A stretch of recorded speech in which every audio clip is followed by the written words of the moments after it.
सुप्रभात बच्चों। ये हमारी हिंदी की कार्यपत्रक 57 कन्यादान कविता से तैयार की गई है। इस कविता की अब हम पुनरावृत्ति कर रहे हैं। बेटा, आपने पूरी कविता की व्याख्या पहले कर चुके हो। आपको अच्छे से इसकी व्याख्या समझ में भी आ गई थी। आपने इसकी ऑनलाइन क्लास भी समझ चुके हो, व्याख्या समझ चुकी हो, क्वेश्चन आंसर्स कर चुकी हो। अब इस वर्कशीट में आपको फिर से वही क्वेश्चंस दिए जा रहे हैं जो इम्पोर्टेंट क्वेश्चंस हैं उनकी प्रैक्टिस करने के लिए।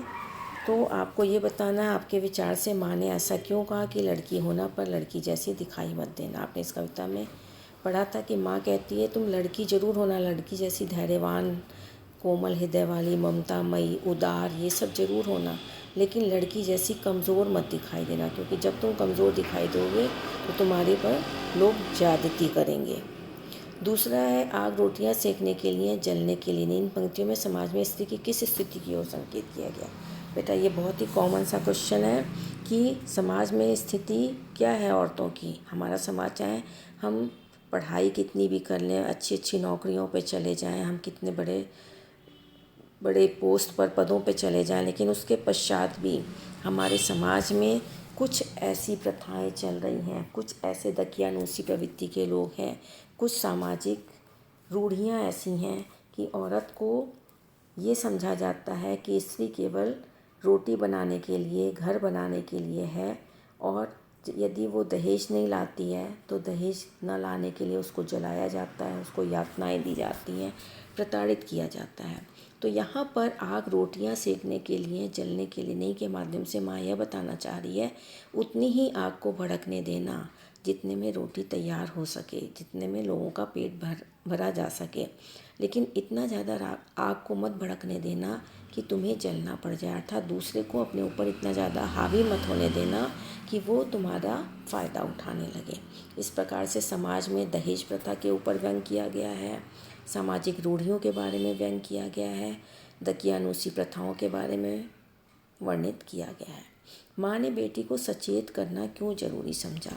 माँ ने बेटी को सचेत करना इसलिए ज़रूरी समझा। बेटा, आपको देखो यहाँ पे लिखा हुआ है कि माँ ने कहा कि लड़की को दुख बाँचना नहीं आता था।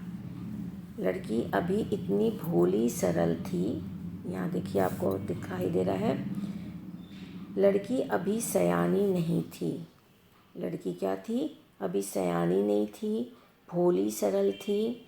उसे सुख का आभास होता था, लेकिन उसे दुख बाँचना नहीं आता था। तो यहाँ पर उसे थोड़ा थोड़ा ज्ञान था, सुख का अंदाज़ा तो होता था, लेकिन उसे दुख को कहना नहीं आता था। इस कारण से माँ ने कहा कि तुम्हें क्या करना है, सचेत होने की आवश्यकता है। जो भी माँ कह रही है उस बात को ध्यान से सुनने की आवश्यकता है। आपके विचार से लड़की को दुख बाँचना क्यों नहीं आता था? लड़की को दुख बाँचना इसलिए नहीं आता था क्योंकि अभी वो इतनी सामाजिक बंधनों में नहीं बंधी थी, अभी वो इतनी समझदार नहीं हुई थी कि उसे सुख का एहसास तो होता था, लेकिन दुख को शब्दों में बाँचना या कहना उसे अभी नहीं आता था। माँ ने बेटी को क्या सीख दी? माँ ने बेटी को कई सारी सीख दी। माँ ने क्या कहा था कि माँ ने कहा पानी में झांक कर अपने चेहरे पर मत रीझना। एक बात माँ ने क्या कही कि पानी में झांक कर आप क्या करना, चेहरे पर मत रीझना। क्यों? क्योंकि आप जब चेहरे पर आपकी कोई तारीफ़ करता है तो आप क्या करते हो, उसकी तारीफ़ को सुन करके मुग्ध हो जाते हो और सोचते हो कि वो जो कह रहा है सब कुछ सही कह रहा है, अच्छा कह रहा है, और आप उसी धारा प्रवाह में उसके अनुकूल कार्य करने लग जाते हो। दूसरी बात माँ ने कही थी, आग रोटियां सेकने के लिए है, जलने के लिए नहीं। अर्थात कभी भी आग को इतना मत भड़कने देना कि तुम्हारे ऊपर हावी हो जाए।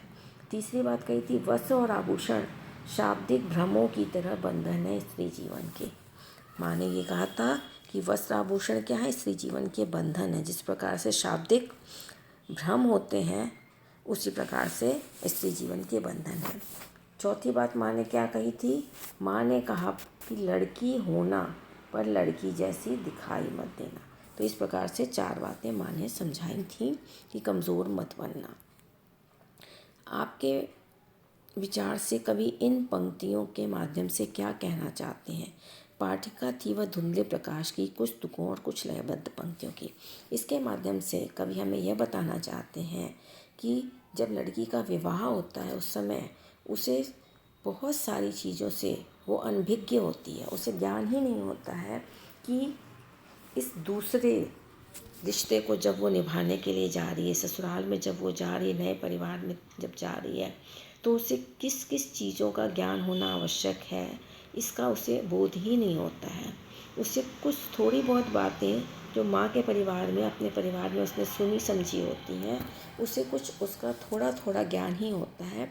गहराई में ज्ञान प्राप्त करने के लिए जब वो दूसरे परिवार में जाती है, उसके ऊपर वह स्थितियाँ खुद आती हैं, तब अनुभूति के आधार पर वो धीरे धीरे सीखती है। आज के समय में उम्र के अतिरिक्त लड़की को कब विवाह योग्य माना जाना चाहिए? कल्पना कीजिए, बड़ों से चर्चा कीजिए और लिखिए। बेटा यह आपको खुद सोच करके लिखना है। आपस में बात करिए अपने परिवार के लोगों से कि खाली उम्र ज़रूरी नहीं है कि हम कहते हैं कि 18 साल से कम उम्र की लड़कियों का विवाह नहीं करना चाहिए। उम्र के अतिरिक्त लड़कियों को कब विवाह योग्य माना जाना चाहिए? जब वो मानसिक रूप से, शारीरिक रूप से तो वो 18 साल तक परिपक्व हो जाती हैं, लेकिन जब वो मानसिक रूप से भी विवाह के योग्य हो जाएं, जब वो संबंधों को समझने लग जाएं, जब वो रिश्तों को समझने लग जाएं, जब उन्हें मन को पढ़ना और सामने वाले के विचारों को पढ़ना समझना आने लग जाए, व्यवहारिक रूप से जब उन्हें ज्ञान प्राप्त हो जाए, तभी उनका विवाह करना चाहिए। केवल 18 साल की होने के साथ ही विवाह करना आवश्यक नहीं है। बाकी आप अपने विचार भी लिख सकते हैं। धन्यवाद।